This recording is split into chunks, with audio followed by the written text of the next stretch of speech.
April 3rd of 1948, public anger came to the fore when repressed civilians staged an uprising against police and right-wing groups, resulting in a period of turmoil on Jeju Island. More than 10,000 islanders are estimated to have been killed and nearly 3,600 went missing during clashes between the government and civilians from 1948 to 1954. To commemorate and raise public awareness of the April 3rd Jeju Incident that happened 71 years ago, a 5-day event is being held at Gwanghwamun Plaza in central Seoul. While those passing through the public space can get a glimpse of the history, it seems that, with the passing of time, the incident is fading from memory. In a recent public survey commissioned by the Jeju April 3rd Peace Foundation, only 7 out of 10 respondents said they knew about the Jeju incident. There's a lack of interest. Last year, when we had a similar event here in Seoul, it was quite big as the event marked the 70th anniversary. But this year, the budget and interest is a lot lower. In fact, government efforts to verify the truth behind the incident began only in the late 1990s. And following President Moon's apology to the victims last year, Prime Minister Lee Nak-yeon visited the island on Wednesday to vow again that the government will make the utmost efforts to lay the legal groundwork for state compensation to the fullest extent possible. We will keep working until we piece together the truth, help you clear your names, and hear every one of you in Jeju telling us that this would be enough. But even with the government's effort to help raise awareness of the incident, there is still a long way to go as the families of victims still suffer from gruesome memories and deep trauma. Even a few years ago, myself and my son suffered a great deal of pain as we were labeled as the offspring of commies. We simply couldn't talk about the incident. Decades have passed, but the pain of the incident still runs deep. But with efforts to raise awareness, just like the event here in Seoul continues, the victims could someday uncover the truth and achieve justice from the island's dark history. 원정환, Arirang News. And for the first time, South Korea's defense ministry has expressed regret and condolences over the bloody military crackdown on Jeju. On Wednesday, a ministry official delivered an official apology and a statement recognizing the sacrifices of the island's people.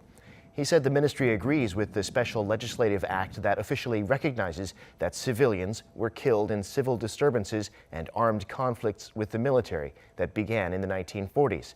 The official added that Vice Defense Minister Seo Chu-seok will be visiting the memorial space set up at Seoul's Gwanghwamun Square to pay respects to the victims.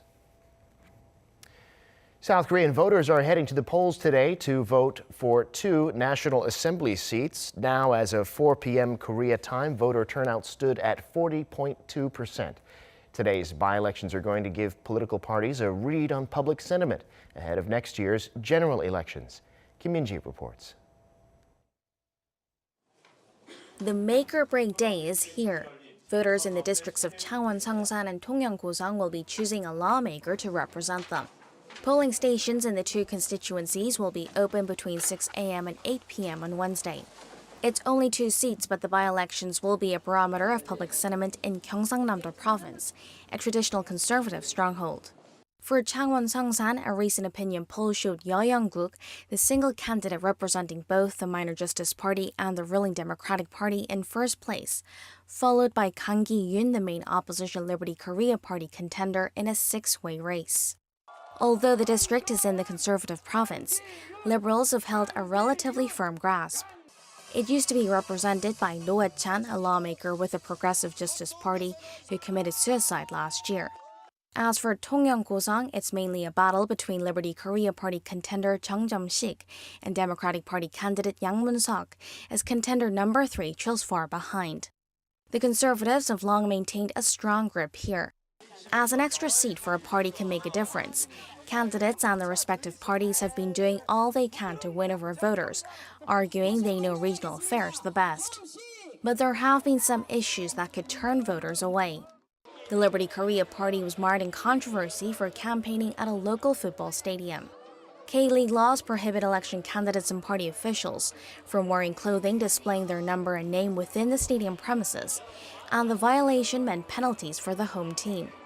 On top of that, its candidate Chung Jung-sik faces allegations that he gave money to a reporter in return for writing articles that favor him. As for the Democratic Party, a downside could be the presidential office's string of controversial nominations for cabinet posts. The results are expected to take shape late Wednesday evening. The winners will serve for a year, as their terms last only to the April 2020 general elections. Kim Min-ji, Arirang News. In other news, the U.S. State Department has confirmed that it will continue engaging in dialogue with North Korea. This echoes recent remarks made by Secretary of State Mike Pompeo in a radio interview in which he said the leaders of the U.S. and North Korea could meet soon for a third summit. The State Department also said all future North Korea-related measures will be based on close coordination between Seoul and Washington. A senior official from South Korea's National Security Office, who is visiting Washington, also emphasized the importance of three-way dialogue.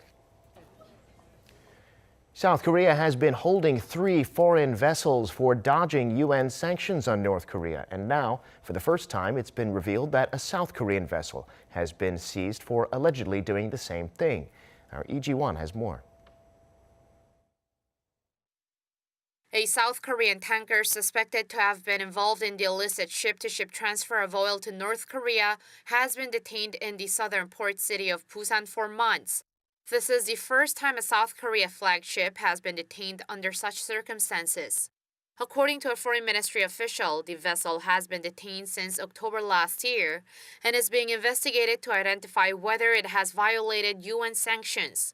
This allegedly comes as a U.S. source told South Korea that the ship is guilty of handing over refined oil to North Korea while out at sea.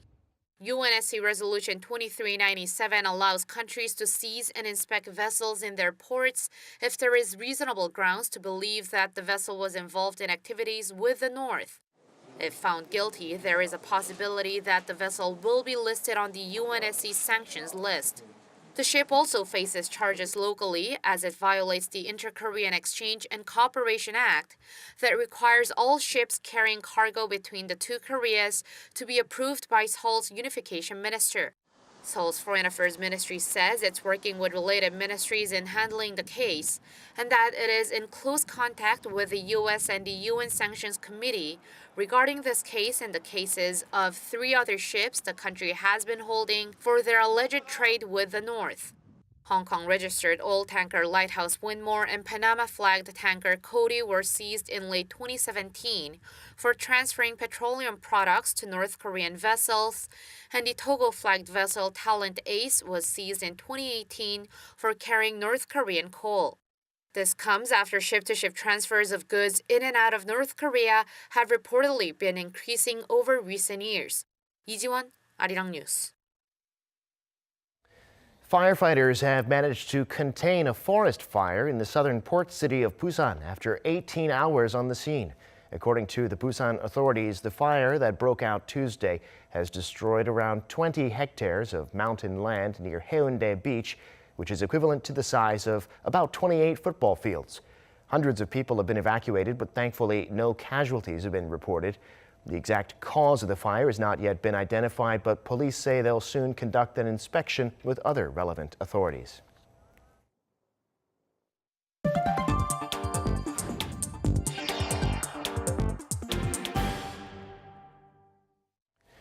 South Korea's finance minister has said again that the government is working on a supplementary budget bill to give the economy a much-needed shot in the arm. It should be out, he says, later this month. Kim Hae-sung reports. The government is drawing up an extra budget bill. Finance Minister Hong Nam-gi says the bill will focus on 3 areas, tackling fine dust, boosting the economy, and job creation. We will review requests from government ministries and submit the extra budget bill to the National Assembly by late April. He said the size of the budget has not been set, but it'll likely be lower than the IMF's recommended figure of nearly $8 billion.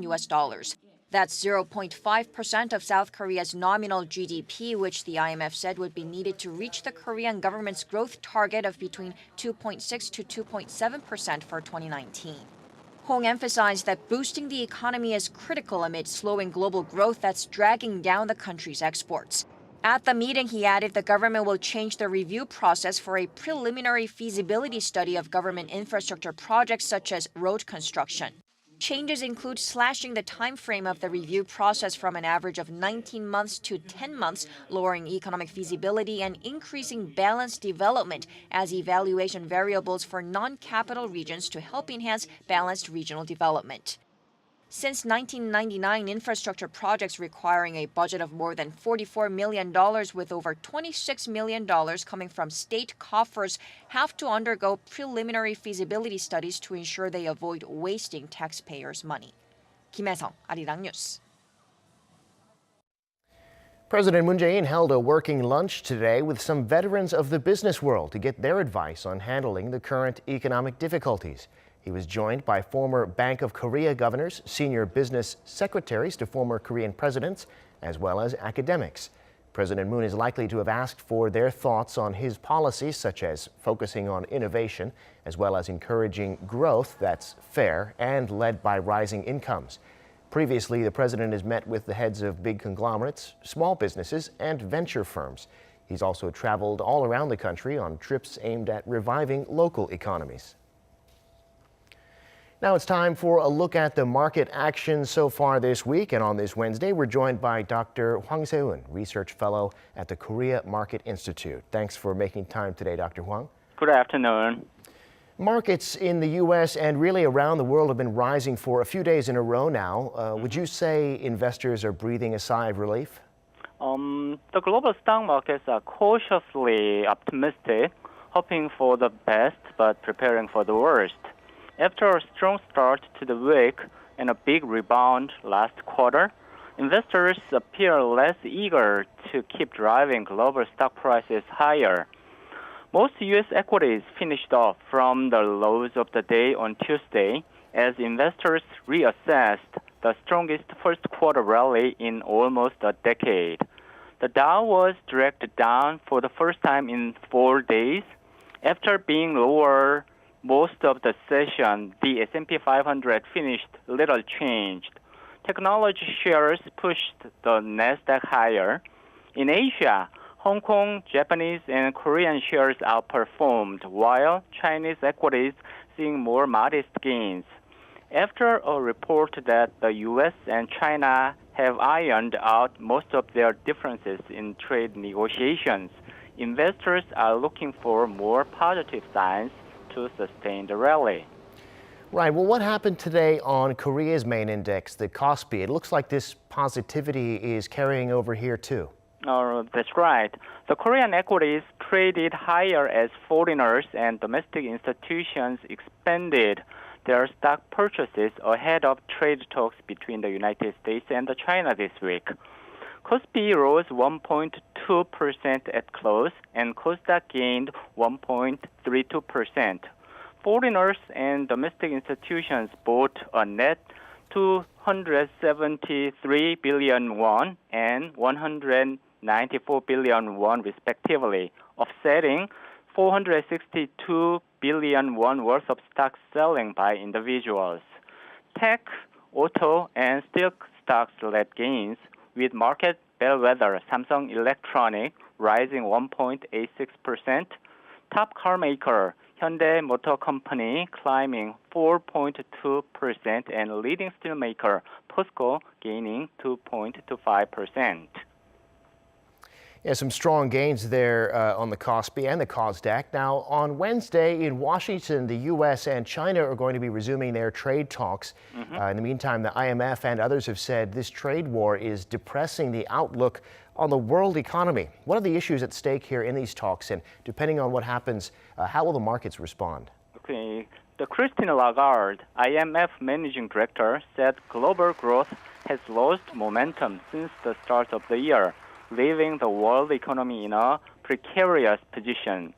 The global economy has weakened since the IMF last updated its forecast in late January, though a recession isn't likely in the near term. Lagarde said Tuesday in remarks prepared for a speech at the U.S. Chamber of Commerce in Washington.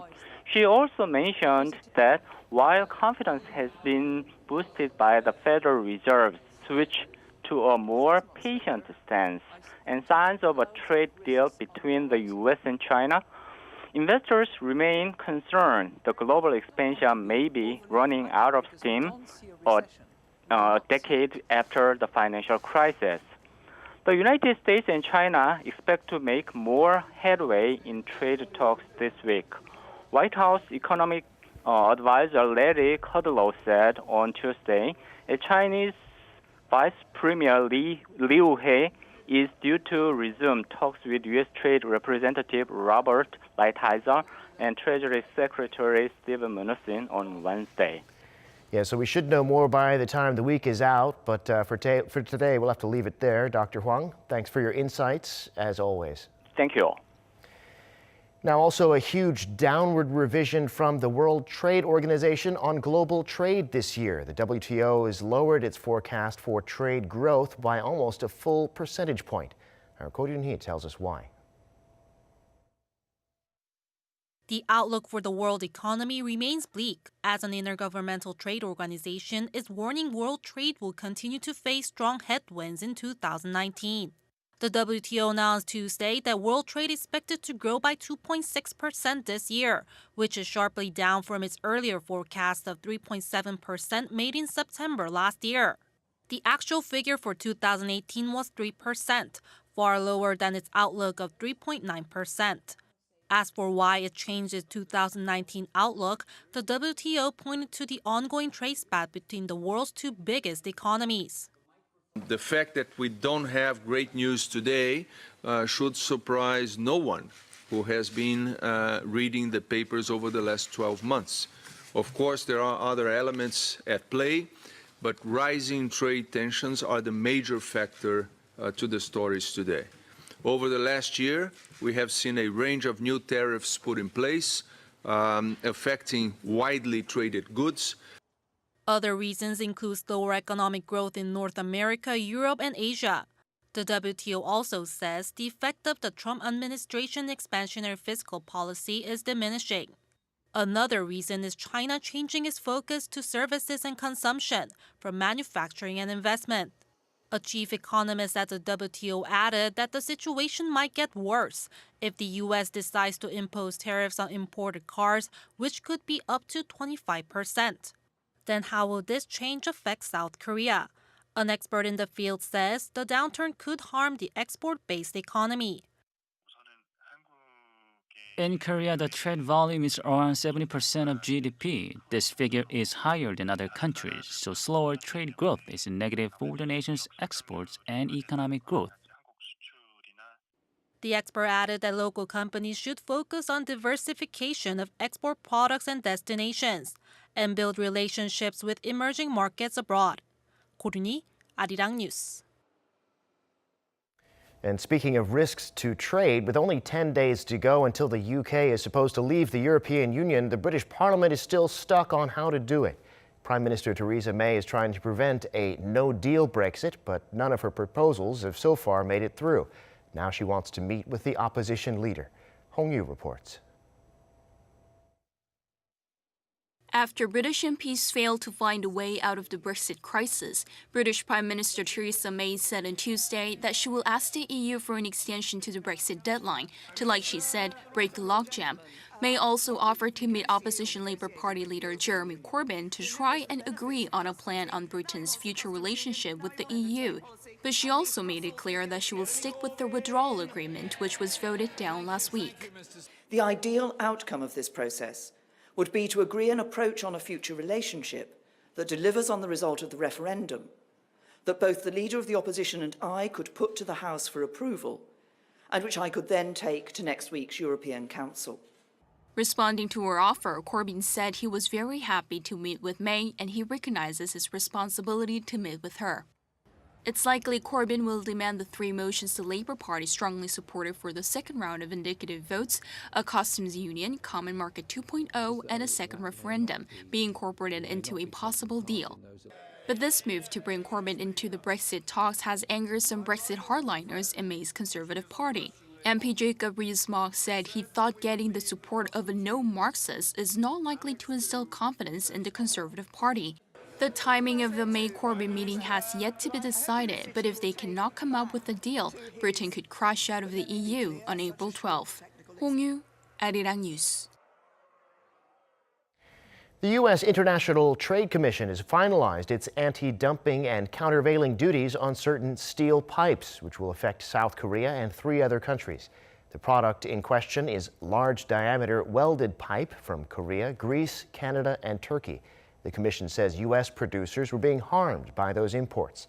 The duties will remain in place for 5 years. With the recent ban in Korea on plastic bags in supermarkets and large stores and other government policies to protect the environment, there's growing interest in how to consume everyday products in an eco-conscious way. One of the options is upcycling, that is, turning the things we discard into something new. Our Oh Soo-young files this report from her smartphone. Seongdong-gu district in eastern Seoul has for decades been a cluster of small factories and auto part makers, with the sounds of clattering tools and humming machinery filling the air. But over the past year, an increasing number of eco-friendly ventures and upcycling projects have been popping up in the area. It has now become a must-visit place for eco-conscious locals, especially as the government continues strengthening laws to curb the use of plastics and non-biodegradable items. This store offers a collection of homeware products and accessories, all made out of waste or discarded materials like LPs, bicycle chains, and vinyl banners. There aren't many upcycle items available for Korean customers, so what we did was gather various products from designers and manufacturers in one place and try to offer our customers a wide range of choice. Some eye-catching items include colourful toys for children made from plastic bottles and business card holders made from milk cartons. Each item is one of a kind. I was a bit worried at first, thinking the products are made from trash, but after seeing them for myself, I think they're great. There are so many pretty designs that I've bought one for myself. The shop is part of the Seoul Upcycling Plaza, which has been providing support and workspaces for such waste repurposing ventures. Startups at this upcycling plaza take zero plastic and carbon-free initiatives to the next level, beyond conservation to innovation. These include recycled banners, fashion accessories made from fire hoses, and clothes made from discarded denim and leather. Going beyond just buying the products, visitors can actually see the upcycling process. We have about 40 companies here. We support them in their diverse R&D endeavours so that the upcycling industry can grow. In line with the government's initiatives to cut the use of disposable products, Seoul aims to expand upcycling centres throughout the city and halve its use of plastics by 2022. Oh Soo-young, Arirang News.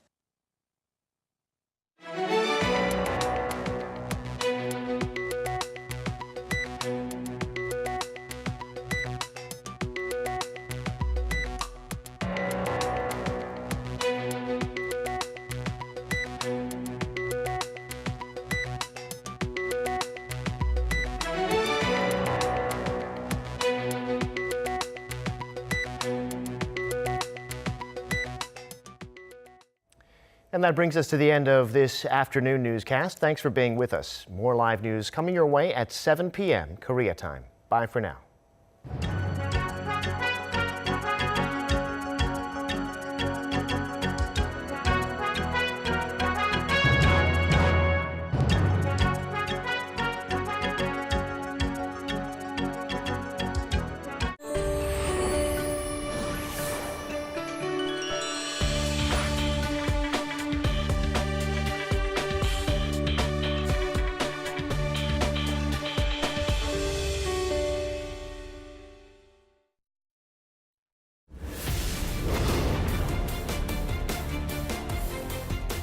Daily news you need to know.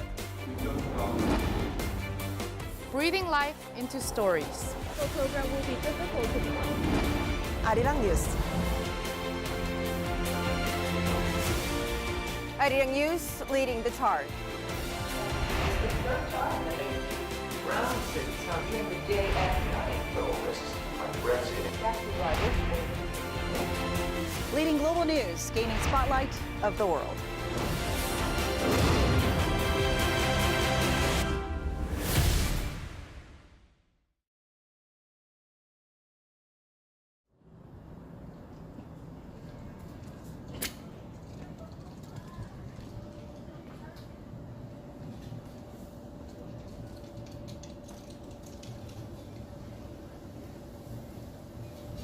here. Now, a glimpse into your everyday life.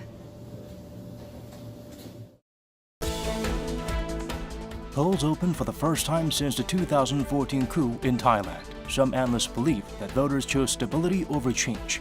International observers say that the Thai election campaign was heavily tilted to benefit the junta. How will this election change Thailand's political landscape? Tune in to this week's The Point World Affairs to find out.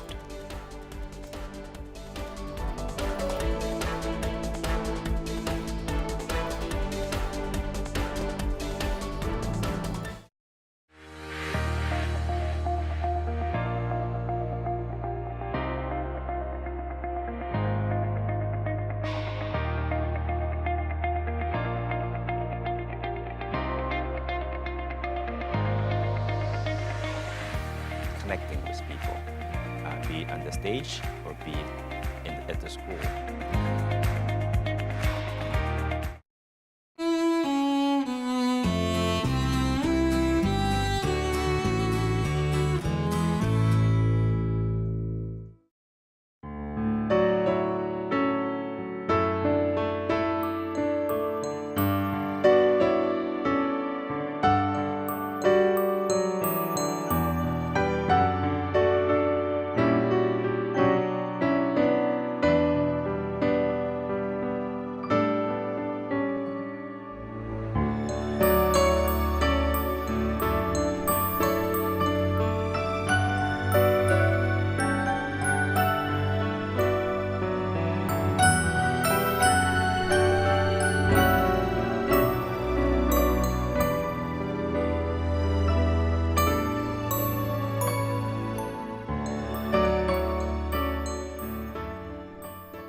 A new chapter in the art of photography is presented with a collection that breaks boundaries.